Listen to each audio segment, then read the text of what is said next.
Bismillahirrahmanirrahim. Assalamualaikum. Belajar lagi bersama Paristi. Kali ini kita akan membahas salah satu aplikasi atau penerapan dari konsep induksi elektromagnetik, yaitu generator listrik ya.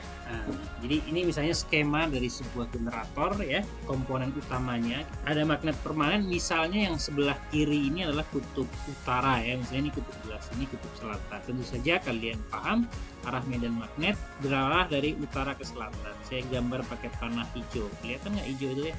Nah, nggak terlalu jelas ya. Saya ganti warna deh kalau gitu ya. Nah, kalau kuning gimana kuning? Nah, ini medan magnetnya ya, misalnya medan magnetnya warna kuning, ini adalah B ya. Kemudian ya di antara magnet ini, di antara kutub magnet ini kita tempatkan kumparan ya, kumparan. Nah, yang warna biru ini ya. Kemudian ujung yang sebelah kiri ini kita lihat ada bagian inilah yang bagian yang diputar ya, bagian yang diputar. Nah, kalau seperti ini diputar pakai tangan nanti ya. Nah, diputar misalnya kita putar searah jarum jam begitu ya, kita putar begini gitu ya. Karena kumparan segi 4 ini akan muter ya. Jadi kumparannya akan berputar di dalam medan, maka akan menimbulkan perubahan flux ya kan. Nah, akan timbul GGL. Maka nanti di sebelah sini outputnya ya, keluarannya di sebelah sini. Ini outputnya di sini. Ya, jadi ini kutub positif dan negatif yang tentu saja akan bergantian ya. Jadi dalam proses ini intinya adalah bahwa di sini ada energi gerak ya, energi mekanik, energi gerak ya.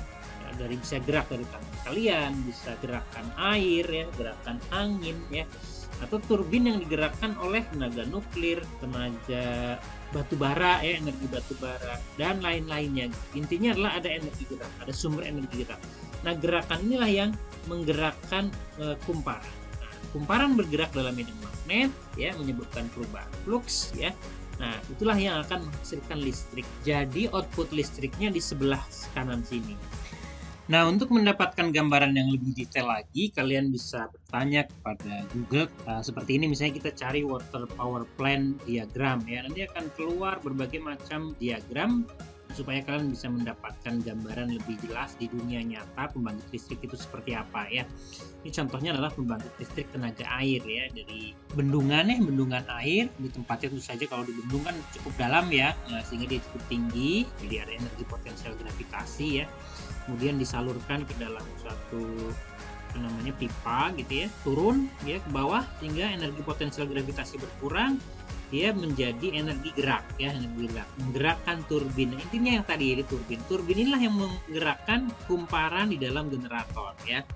Seperti itu nanti menghasilkan listrik. Begitu juga dengan turbin angin ya, turbin angin seperti ini ya, wind turbine. Intinya turbin ini menggerakkan kumparan dalam generator ya, jadi nanti menghasilkan listrik.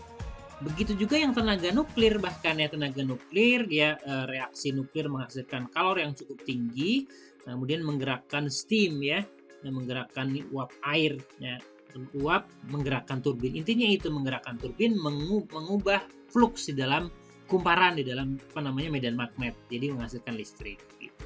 Begitu juga dengan listrik tenaga batu bara ya. Batu bara itu dibakar untuk menghasilkan uap ya. Uap panas ini yang menggerakkan turbin ya, menggerakkan turbin, memutar kumparan dalam medan magnet, menghasilkan listrik. Intinya adalah energi gerak ya, menggerakkan kumparan di dalam medan magnet ya, sehingga terjadi perubahan flux, menghasilkan energi listrik, menghasilkan GGL ya, induksi.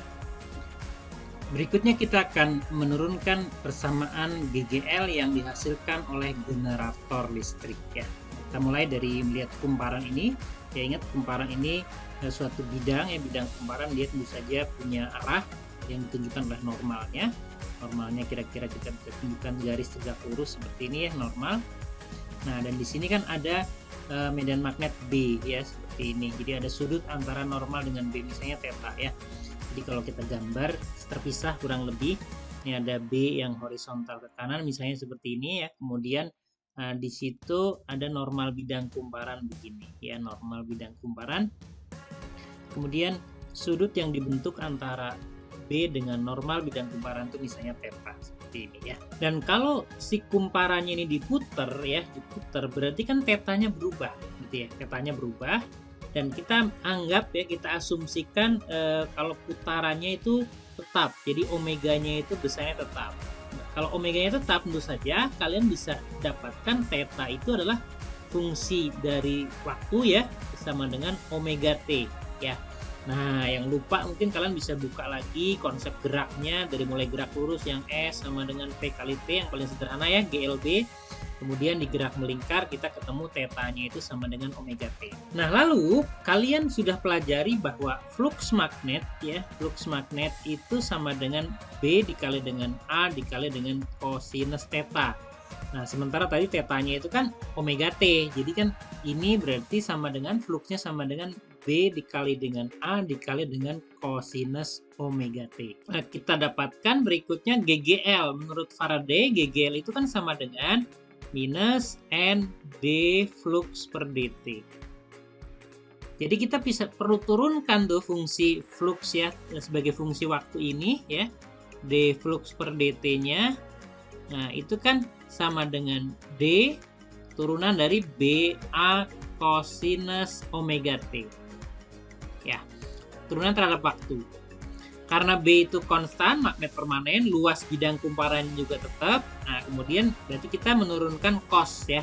Turunan cos, ya min sin. Jangan lupa nih konstanta omeganya keluar dulu ke depan, sehingga kita akan dapatkan D flux per dt-nya itu sama dengan B dikali dengan A dikali omega ya. Konstanta pengali T-nya ini keluar dulu ke depan. Kemudian turunannya cos adalah min sin. Jadi ini min sin omega T. Atau kita bisa tulis ulang supaya lebih rapi. Ini berarti min B A omega ya sin omega T.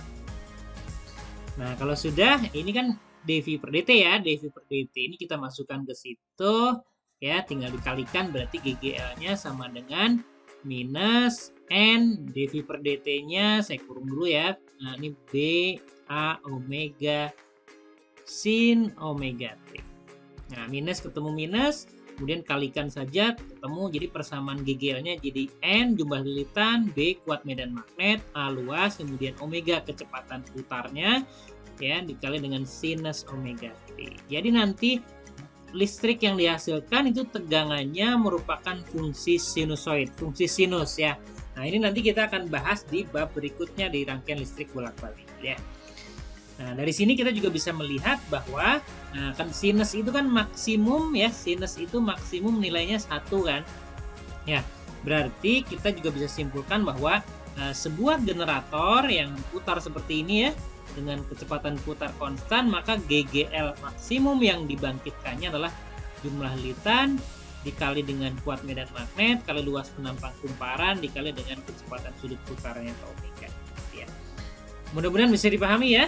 Nanti berikutnya kita akan berikan contoh-contoh soal.